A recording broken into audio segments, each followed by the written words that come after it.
నమస్తే మిత్రులారా, నేను మీ శ్రీనివాస్ చౌహాన్ అడ్వకేట్. సో మిత్రులారా, తల్లిదండ్రులు తమ పేరు మీద ఉన్నటువంటి ఆస్తిని తమ పిల్లలకు వీలునామా రూపంలో ఇస్తే మంచిదా లేదా గిఫ్ట్ రూపంలో ఇస్తే మంచిదా? సో చాలామంది పేరెంట్స్ తాము బ్రతికి ఉన్నప్పుడే తమ పేరు మీద ఉన్నటువంటి ఆస్తిని పిల్లలకు భవిష్యత్తులో ఎలాంటి వివాదాలు గొడవలు లేకుండా ఉండాలనే ఉద్దేశంతో సమానంగా పంచివేయాలి అని అనుకుంటారు. కానీ వారికి ఒక భయం కూడా ఉంటుంది.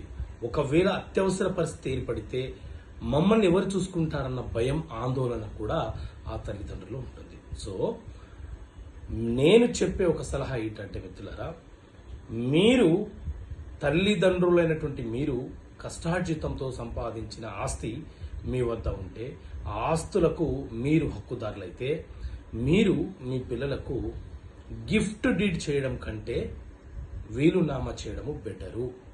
వీలునామా అంటే మీ తదనంతరం మాత్రమే మీ పేరు మీద ఎంత ఆస్తి అయితే ఉందో ఆ ఆస్తిలో మీకు ఎంతమంది పిల్లలో ఎవరెవరికి ఎంతెంత వాటా ఇచ్చారో, ఏ ఆస్తులు ఇచ్చారో వాటిని సంక్షిప్తంగా పేర్కొంటూ ఒక వీలునామా రాసి ఆ వీలునామాని రిజిస్ట్రేషన్ చేస్తే మీ తదనంతరం మాత్రమే వారికి చెందే అవకాశం ఉంటుంది. ఒకవేళ మీరు బ్రతికి ఉన్నప్పుడే అత్యవసర పరిస్థితి ఏర్పడి మీరు ఆ ప్రాపర్టీని అమ్మాలనుకుంటున్నారు అనుకోండి, అప్పుడు మీరు ఆ పిల్లల అనుమతి లేకుండా ఆ వీలునామాని సబ్ రిజిస్ట్రార్ వద్ద, అంటే ఎక్కడ రిజిస్ట్రేషన్ అయిందో అక్కడే రద్దు చేసుకునే అవకాశం కూడా మీకు ఉంటుంది. అది మీ హక్కు. ఎందుకంటే ఆ ప్రాపర్టీ మీ సెల్ఫ్ అక్వైర్డ్ ప్రాపర్టీ, మీ కష్టార్జితమైనటువంటి ప్రాపర్టీ కాబట్టి.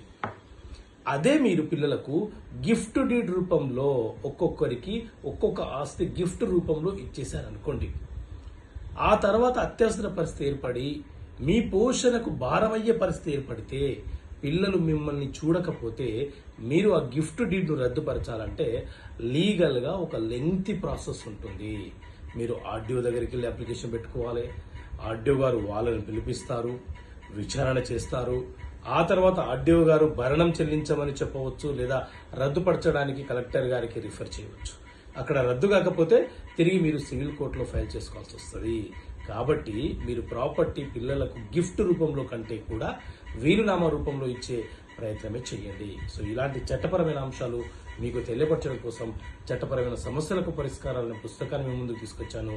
ఈ బుక్ కావాలంటే కూడా కనిపిస్తున్న నెంబర్ కాల్ చేసి పుస్తకాన్ని పొందవచ్చు. ఓకే మిత్రులారా, థ్యాంక్ యూ.